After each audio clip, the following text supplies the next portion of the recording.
Hey everyone, it's Teresa, and it is the perfect time of year to love some coastal DIYs. I am bringing back 10 of my favorite Dollar Tree coastal DIYs for you to check out, and we're going to jump into them right now. So we're starting off with one of these signs from Dollar Tree. It's about 19 inches long, so it's a little shorter than the normal ones. I know, it's really pretty, and I'm covering it up. But I'm just going to cover it up with some black chalkboard paper. I still haven't tested it out yet to see if it works. I don't have any chalk in my house somehow. And then I have the front side, or really technically the back side. I've already painted it in Nantucket blue.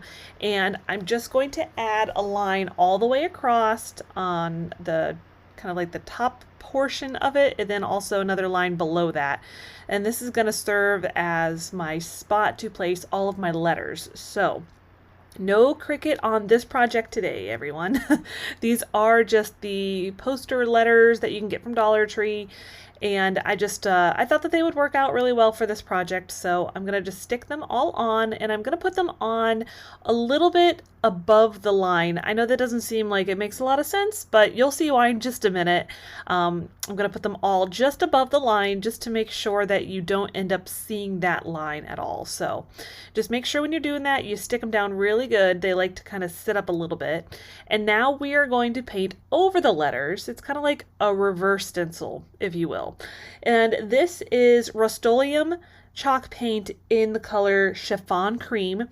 And we're going to be using this color along with that Nantucket blue that the sign is, and as also the Waverly chalk paint in Mineral. Those are like our colors for the whole video. So hopefully you like them, because that's what you're going to see a lot of.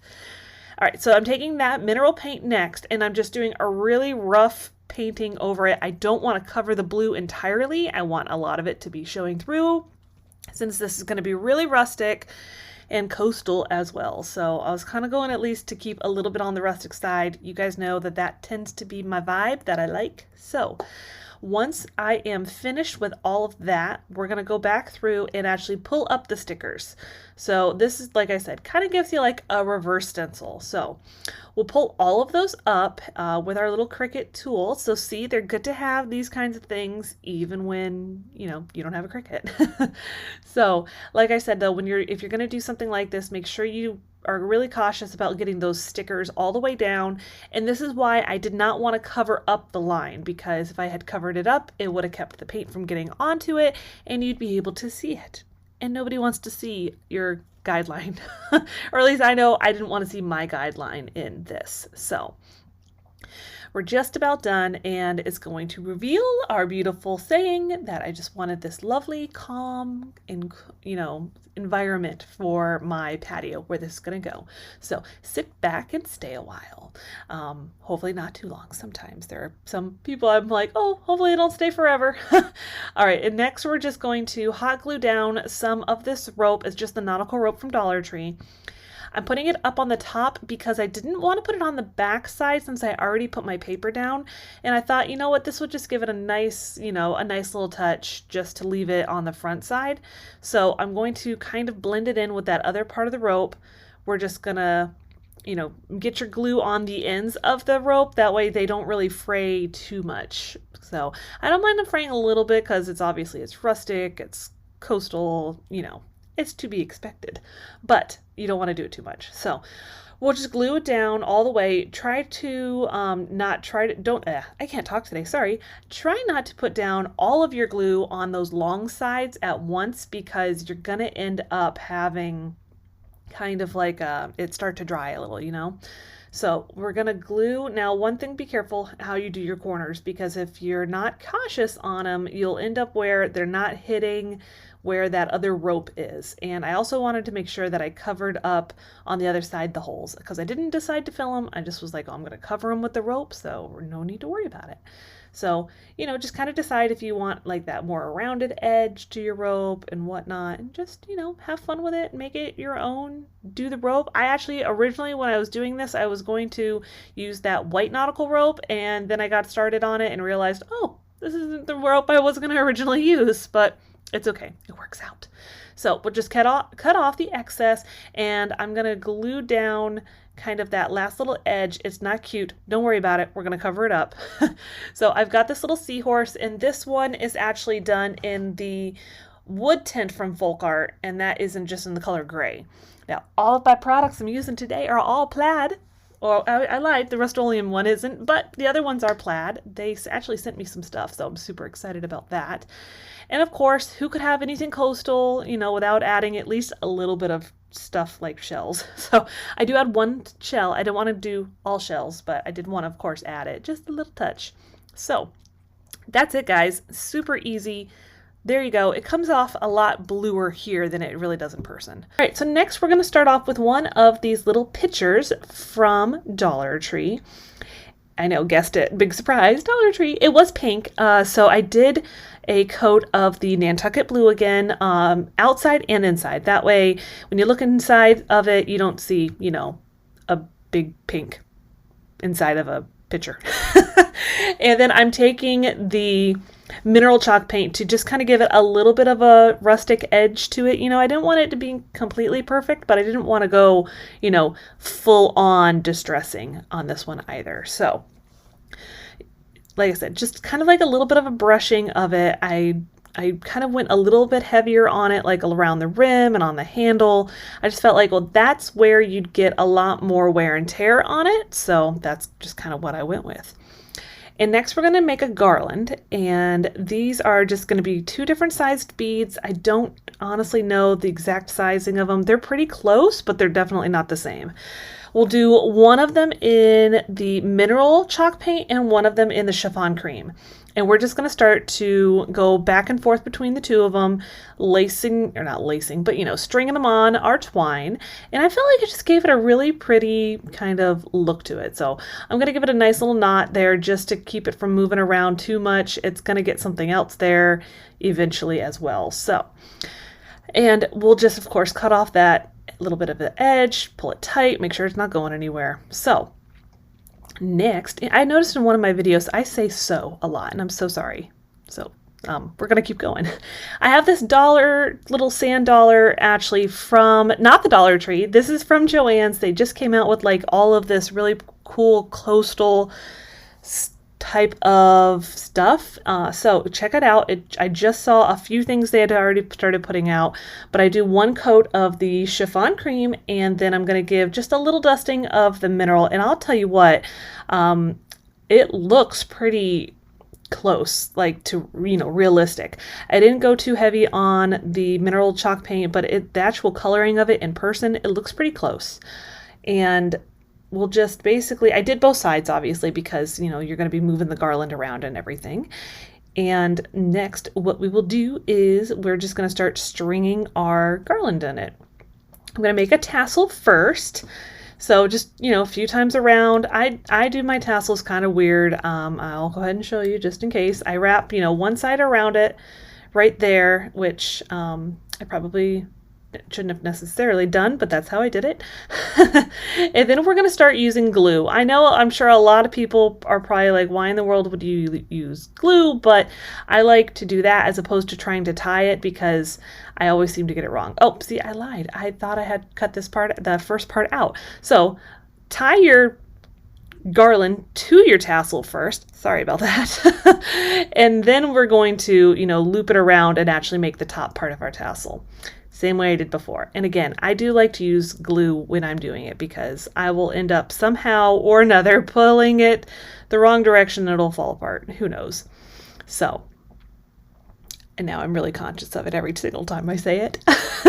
We're going to just do the same thing, tie it around, and I'm going to secure it with hot glue as opposed to tying it tight. I don't know why I prefer that, but that's just my way of doing it, I suppose. And yep, here comes the hot glue. Maybe. Yes, there we go. And just a little bit of, you know, just a tiny little dab will do just perfectly. And then I'll just smooth it all out and get it, you know, just the way I like it. Like I said, it just happens to be the way I like to do my gluing, my tassel making. And of course I had actually started off, had already tied it to it and realized it needed to be shorter, so I just cut it and, you know, retied it. And I'm just using the little part of the sand dollar that is a little slot, so I didn't have to worry about making another hole or anything like that. Tie it a good, you know, good strong knot so it doesn't go everywhere, because that would make a mess. That would be my luck. I'd end up with it everywhere. And now we're just going to, of course, cut off any excess twine that we have for our tassel. And we're going to eventually split. Oh, see, I had a little dot that I needed to secure down, just a little part. I didn't want it coming apart. That would be my luck. If I didn't glue things down, they'd probably come apart, and those beads would just be everywhere. Or my kids would get it, and it would, like I said, just be everywhere. So I'll just cut that open to give our tassel-y part of our tassel, and here's the whole project all together. It's super cute. And now we're going to do another Dollar Tree item. I'm just going to tape around the edges because this is actually kind of like a tile, so we're just going to paint that tile, same thing, the Nantucket blue. And now I'll take off all of that tape. I'm not really sure why. I thought you needed to see every bit of it, but that's what we're doing today, I suppose.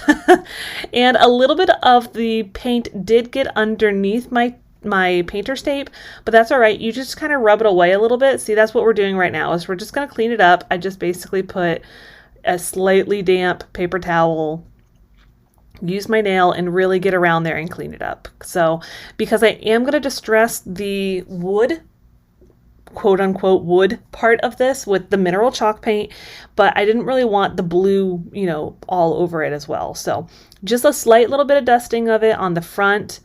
And like, don't worry too much if you get a little too big of globs. I mean, we're about to put something on it anyways, so. But I wanted to tone down the blue a little bit, and of course kind of keeping with that same color scheme that we've had this whole time. And now I'll do it on the wood part too, where I really liked the light wood of it, but at the same time I really wanted to almost give it like a driftwood look to it, and I really wish I had some driftwood. For those of you who don't know, or maybe are new, I live in Florida, and I live, no lie, like an hour and 15 minutes away from the beach, and I have hardly any shells. I don't have any driftwood. I mean, I really need to get myself in gear and get out to the beach. So we're going to just kind of finish that up with any last little bit of the paint that I need on there. And next we're going to just put down our decal. I won't have you sit through the whole process because I measured and I tried to place it in certain spots, didn't like those. So we'll just skip past that.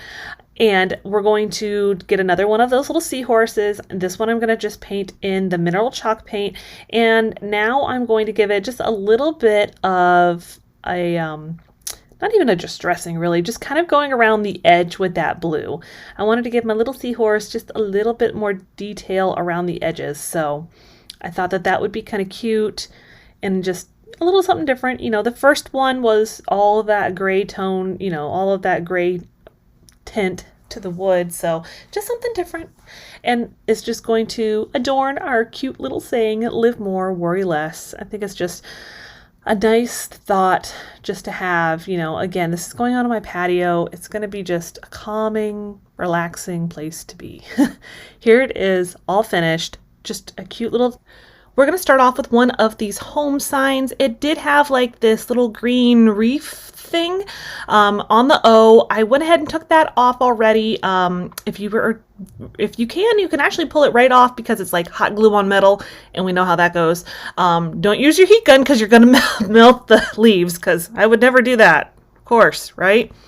I'm just cleaning it off with some rubbing alcohol, and I'm taping down the bottom part. I didn't want to take the letters out, but I wanted it to stay white. So we're going to just do a quick coat. I believe I did 2 coats of paint of that Nantucket blue from Folk Art. And now we're going in with sheepskin from Folk Art.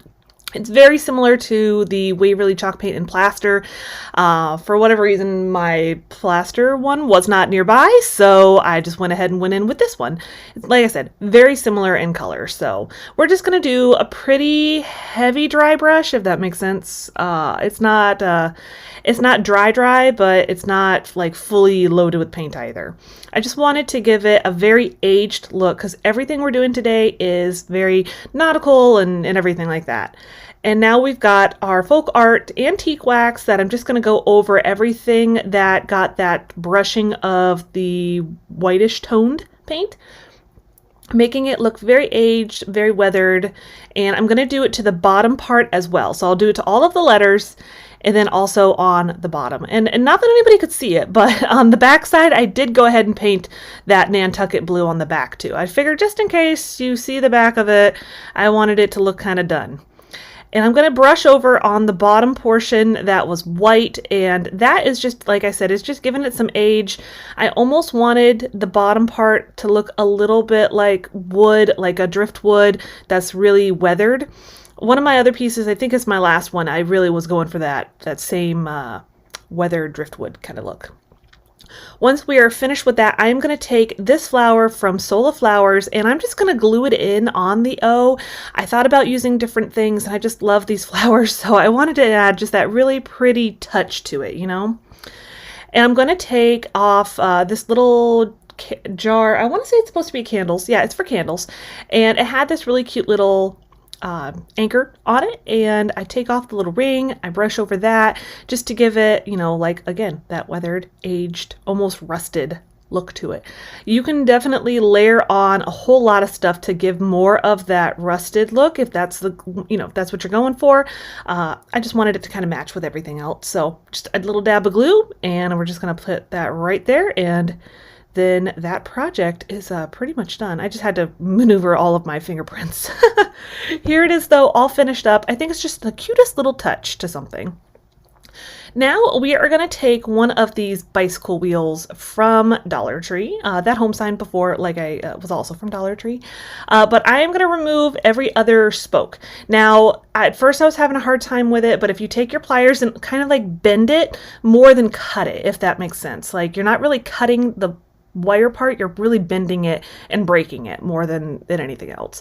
And I'm trying to make this look kind of like a captain's wheel. Is that what it's called? I'm not a Navy person, so I don't really know all the great terms, so I'm sorry if I am not using the right words for things like that. But I'm just going to take this twine and basically cover almost the entire thing. We're going to just, you know, you get it started, cut off as much as you think you need, and just start wrapping it. It's not real technical way of doing it. This is just kind of the way I went with, and I did a lot of spots of glue just to kind of keep it from unraveling. I left a lot of it open because I am going to put some florals on it, and I figured, why waste the twine? Why spend all my time wrapping it up if I'm going to cover it anyways? I've got these really pretty blue roses from Dollar Tree.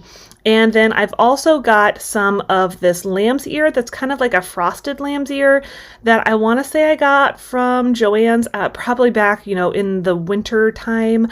It's just kind of been sitting and hanging out, and I was like, you know, let me just use it here. And now come to think of it, I could even go in with a little bit of like the antique wax and probably dull down some of that, you know, that whitish frosted look and give it kind of like a dirty look. I might do that, come to think of it. See, I continue to get good ideas just by talking through my project. And I just kind of hot glued everything. I'll admit I wasn't crazy about it, so I needed to add a little bit more. I used 2 bunches of those roses, and now I'm going to take this white flower that I can't remember the name of that I got from Dollar Tree as well, and I'm just going to kind of sporadically put it in some places. I do add some hot glue just to, you know, make sure that it doesn't, you know, fall out, because that would be my luck. I'd have it sitting somewhere and it would just start to fall out with my luck and end up all over the floor. The kids would steal it and I'd never see it again. So it's just kind of, this part is really just having fun, placing things where you think it needs to go.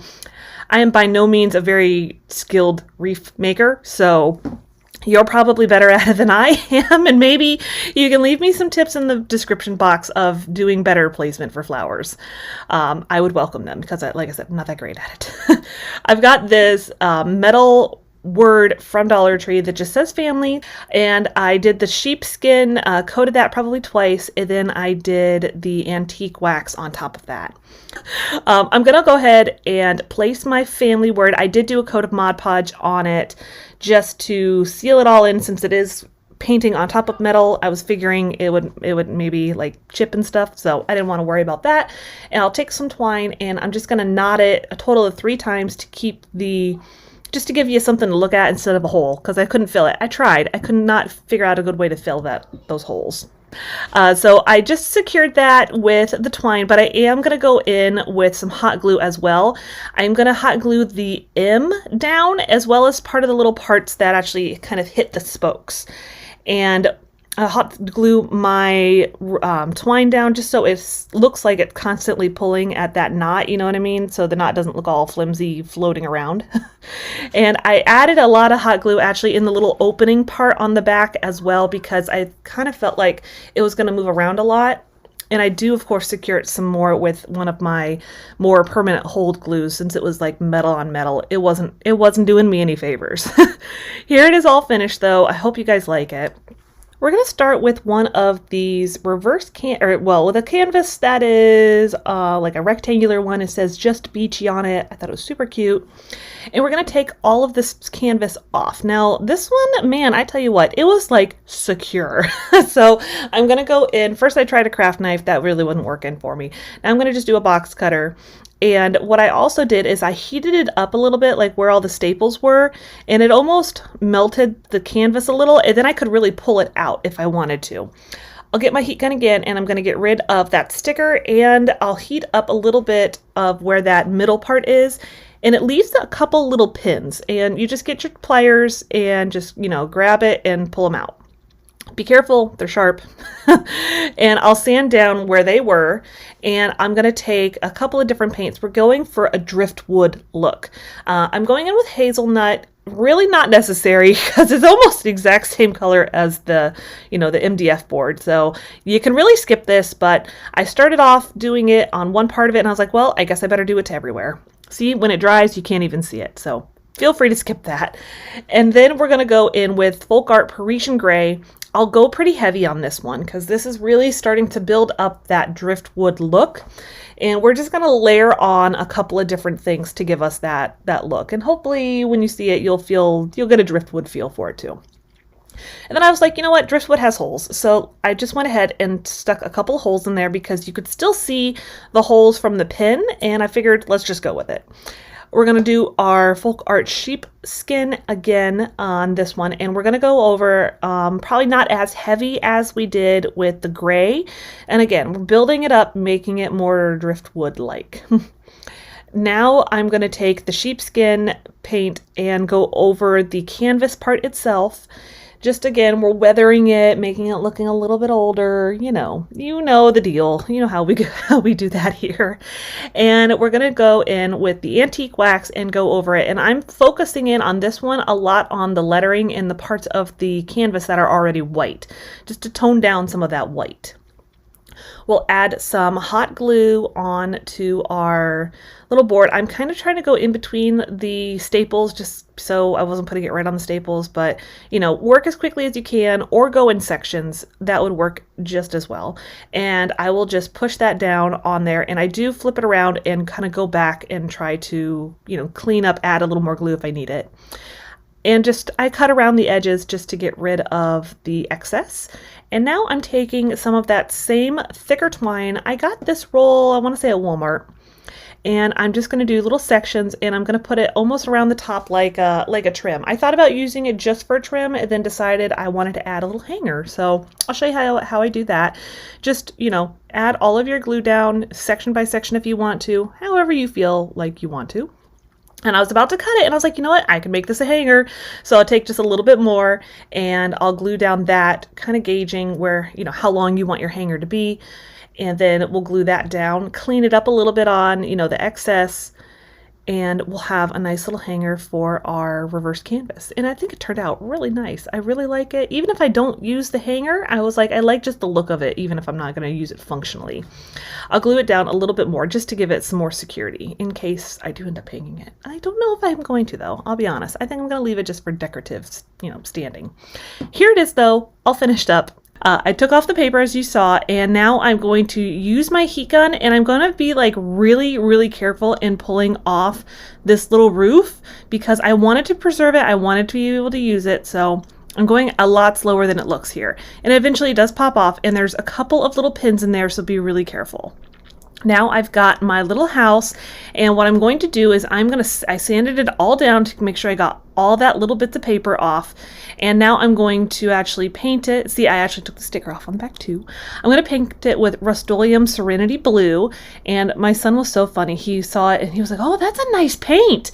And then he saw how I painted it, like right now, and he was like, oh, maybe it's not that great of a paint. I was like, no, honey, I did that on purpose. He's like, oh, why? I was like, oh, it's distressed. He kind of looked at me. He's 8 years old, so he doesn't get it. I was like, you know how when we went to the beach and all the houses were kind of, you know, a little rusty or, you know, a little bit more worn? He's like, yeah, I guess so. And that was the end of it. He was done with it. He wasn't interested anymore. So I am going to make sure I give it a good coat of paint on the sides as well, just because you don't obviously want that, you know, brown, you know, MFD board stuff. And then I went ahead and going to do some wet distressing. I have just a little paper towel with some dampness on it. I'm just going to rub down, you know, on the edges, bringing out a little bit more of that MDF board. I did not dry it in between. It dries really fast on this MDF, so just so you know, if you're going to do like wet distressing, it does not, you don't need to let it dry because it definitely has got some time.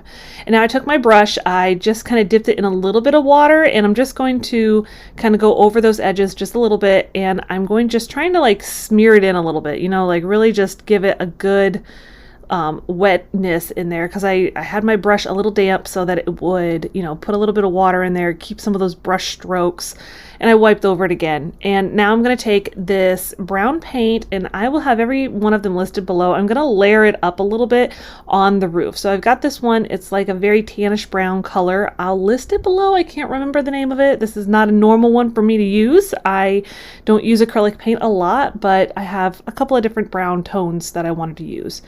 And then I used like a brown here, you'll see. And then I went back in after that with my wood tint in walnut. And now I am going to just, of course, re-glue my little roof. I want to definitely know where it is, you know, reference-wise. And I was like, well, I'm done painting. I'll just put it back on. And I've got, as you saw, some little Hello Summer rub-on transfers. These are from Dollar Tree, as the vast majority of my items are from Dollar Tree today. And the gold ones are kind of interesting in that, like, when you're rubbing them on, it actually like removes the transfer off of the little white part. It's a little different than like the regular ones that don't have any, you know, they're just colored. So you just kind of rub it all over and then you'll just start to peel it back. And like I said, it almost leaves basically like a little hole. You can tell right there. It would actually kind of probably work as like a stencil. So FYI, don't throw it away. Keep it as a stencil. Give it a try. I haven't tried it yet. I'll have to see if I have any of it laying around. And now I've got my wood tint in gray, and I'm just going over the roof, giving it a little bit of distressing. Same with on, you know, the side. I just didn't want it to look completely, you know, stark, and I wanted to give it a nice weathered look. And I'm going to go over the house as well. It's just going to tone down some of the blue. It's a really pretty blue, don't get me wrong, but I didn't want it to look, you know, brand new. I want it to be very weathered, like the beach. And this gray color, I've used it in some of my nautical videos before, and it's perfect to give you that like almost like driftwood look. So now we're going to add a little bit of twine. Originally I was going to add like a little clip, but then I decided I didn't like the way it looked, so I'm going to add some twine, and I figured I could actually just put a picture kind of, you know, up in the twine a little bit to hold a photo from our lovely beach adventures that we've had recently. And once we do that, we are all set, and here it is all finished up. It's super, super cute. Now I've got this gorgeous sailboat that says "Gone to the Beach." It's really pretty the way it is, but you know I can't leave it like that. So I went ahead and just taped down some painter's tape because I am going to paint the bottom, and I went ahead and did that in the Rust-Oleum Coastal Blue. And now I've got my same lovely Waverly chalk paint in the color plaster, like always. I layered it on pretty thick, and now I'm taking this little contraption that I bought from Amazon that gives you like a wood grain look. I'm basically doing this because the letters kind of are indented a little bit, and you could definitely see it still. So I was like, well, if I do this, give it a little extra texture, it'll hide them. Now I'm going in with 2 different waxes. I've got the antique wax and the clear wax, and see, I'm just kind of toning down the color of it. And we're going to start building it up and layering it. I'm starting with my lightest color, because I was like, well, maybe I'll like just this light color, this like almost not really wood color, but you know what I mean, like not really much color to it. And then I'm gonna start building it up until I get to the point where I like it. And to be really honest, it's probably really close to just the normal antique wax. So it's entirely up to you how you want to do this, if you want to build it up or if you want to just jump right in with your antique wax.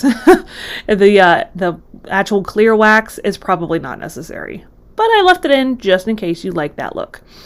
And then I go over it again with my little contraption. I don't even know what to call it. I'll link it for you below. It's from Amazon. I am an Amazon affiliate, so any of the Amazon links you see below, I do get a little commission off of if you want to use the link. If you don't, that's okay. It's going to be the same price either way. And I'll kind of, like I said, keep layering it on. I didn't realize I left this much of my layering, but I like to give people an idea of kind of how I do my like faux wood look. What's nice is once you've gotten it on like the, darkness level that you want, you can kind of go back in once it's quasi dry and pull it off, because it is a wax. So do not use your heat gun. That's not going to dry it. It's going to make it take even longer for it to dry. I actually ended up letting mine set out to dry for a day just to make sure that it was fully, dry. And there's my little head. Don't worry about that. I was really into what I was doing at this particular moment. So just like I said, once you've gotten it to the, darkness that you want, you can kind of keep going. And if you don't like the brown color, you can actually mix a different colored paint with your clear wax, so you can get a completely different color if you want to. As you see, I also went ahead and went over the part on the side because it's supposed to be like your sail, but it had this gorgeous texture. I wanted to, show that off. Now I've got some of that same plaster paint color, and I'm going to go over the bottom just to give it some age. And I wanted to actually bring out the word beach because, again, it's the same way that it was like up on the top part. It's indented into the little board a little bit. And I was doing this and I was like, well, it doesn't show up quite as much as I would like to. So I was like, well, let me try a chalk pen. My chalk pen was all dried up. And then I'm going to go in instead with my Arteza paint marker. This is just a white paint marker. So if you have a regular paint marker, a chalk marker, it will probably work just as well. And to be honest, I think the chalk marker might work a little bit better. It just depends on what you want to do with it. Sorry about me poking in again. I was like really trying to go and make sure I could see it. And I'm just going to kind of outline it and then fill it in. And I do end up doing this twice. I go over it a second time once it's kind of dried. I won't show all of it to you because we would be here for a while. But once that's done, I'm going to go back in with that same white plaster chalk paint, and I'm gonna go over the wood color because I wanted to see the faux wood, but I wanted it to, I don't know, I just wanted it to have a different feel. I wanted all of this to be very, like, a little bit on the rustic side, very weathered, very beachy. You know what I mean. You can tell where I'm going with this. And I just thought that this kind of gave it like a really cool faux wood look. If you like it, you can do it like this, and it's really pretty the way it was to begin with, And again, I like that the wood tint in gray, it really gives it a very driftwood like appearance to it without it being hard to achieve, if that makes sense. And once we're done with this part, I do show you here in a minute, I'm going to go over the beach letters with it as well. See, that's after I got, 2 passes with that paint marker, and I'm just going to go over it a little bit with that wood tint because I just wanted it to, again, to kind of all tie in, give it a very beachy, drifty wood look. Once we are done with that, I don't show you all the letters, don't worry. You won't be here forever waiting for that. I'll show you, here's how it ended up. I love the way this one turned out too. And we're on to our next project. I've got this cute whale, I can't even say it, whale come to our home. I took the whale off though. Sorry, Mr. Whale. And I couldn't preserve him. He was cardboard. So I was like, I like the wood panel look on this, but had to our home, and I wasn't going to make a welcome to our home sign. I don't know. It just didn't speak to me at that particular point. So I'm going in with that same coastal blue from Rust-Oleum. Now, each one of these paint colors are going to be listed for you below with a link over on Amazon. And I will say I was a little a little worried about ordering it. It's a jar of paint. I was afraid it was going to open up and destroy everything, but it comes really nicely sealed. And I went ahead on my Cricut and did, actually on my Cricut Joy, and did Salty But Sweet. And I really loved this vinyl, and you'll see in a minute, it didn't end up working out for me. Now, if you have the Cricut Joy and you have the Cricut Joy's transfer tape, do not, I repeat, do not stick it to your clothes first, because it has exactly the right amount of stick to do it without, like taking off some of the stickiness, because I did that and I was struggling to get that thing to stick to the vinyl. So here I stuck it on and I was like, it doesn't work for me. You know what I mean? Like sometimes you look at something and it's like, it's just not quite what I want. So instead I'm going to, of course, go back in with my plaster colored chalk paint, and I'm going to go over it pretty thickly. That's not really a word. Thickly? Is it a word? You guys have to let me know. Is thickly a word? Anyways, I'm going to go over it and put a pretty fair amount of that paint on top of the lettering. You can still kind of see it a little bit, but what we're going to do is we're going to basically make this like a reverse stencil type of thing. And I'm going over it. It's going to give it a much more weathered look. And the lettering that you'll see here in a minute, when I remove the vinyl, it is definitely not really obvious. It's subtle. That's the word I was going for. It is a pretty subtle look to it. So I'm going to basically just take my little weeding tool and I'm going to pull off all of that vinyl. Now this is a removable vinyl, so it definitely lucked out in the fact that it didn't work and it wasn't a permanent vinyl. That would have been a lot harder to take off, but it's all right. It all works out for a reason. I thought it ended up looking really cute, really very subtle, and not, it kind of goes with this very muted tones to this whole bunch of projects. You know what I mean. And now I've got a little seahorse. I went ahead and filled him in with some wood filler, and I painted him in the same plaster. And now what I did too is I actually let the wood filler leave a little bit of like chunkiness to it to give it a little bit of a texture. You can't really see it here, but just take my word for it. It's got a little bit of texture. And I went over it with the wood tint in gray, and now I'm just going over that with just a little bit of gold just to kind of tie it into that first project, and that is the Folk Art Enamels Metallic Gold. Like I said, I just kind of wanted to tie it in because that first one had those gold bits on it for the Hello Summer, and I thought, you know what, let me just do a little bit of it. I still need to go in and do it to my, add a little bit of goldness. I'm really great with the words today, everybody. I need to get more caffeine, I think. It's the answer to everything, right? More caffeine. All right, so we're going to just put the, the string back in it, and here it is. Like I said, it looks really sweet, very subtle, but I think it really works with everything. Now again, with the Rust-Oleum in Coastal Blue, I do a quick coat or so of it on this little anchor, and I'm going to just add a little bit of the plaster. Again, I'm liking to keep like the same color scheme in with my DIYs for like one video. It's kind of like all the same colors. So if you want to make, all of these projects, you don't have to buy a million different colors or you don't have to have a million different colors. You know what I mean? So after I do the plaster, I'm going to go over that with the wood tint in gray, just because I thought if I put the wood tint in gray directly on the blue, I didn't think it would show up very much. So that's why I went ahead and put that on first. And then I'll do just kind of like a little bit of a brushing over everything just to tie it all in and make it not look like such a stark difference between where it is on the edges and throughout everything else. Now I have this beaded garland. This is from Dollar Tree too. Not gonna lie, I ordered an entire case of it because I'm compulsive and I couldn't help myself. I was like, you know, this is something I will probably never find in the store because it's a really good deal. It's actually 4 feet worth of beaded garland. The beading is probably like a 10 to 12 millimeter ish. So if you looked on Amazon, it's a little bit better in pricing, not by a lot, but a little bit. So if you can't find it, just find some on Amazon.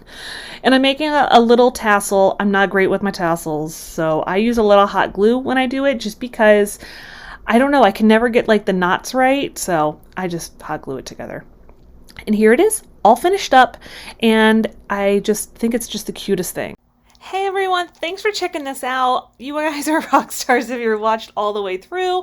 Leave me a little sun emoji or a wave emoji or something coastal down in the description box so I know you made it all the way through, and I will see you next time.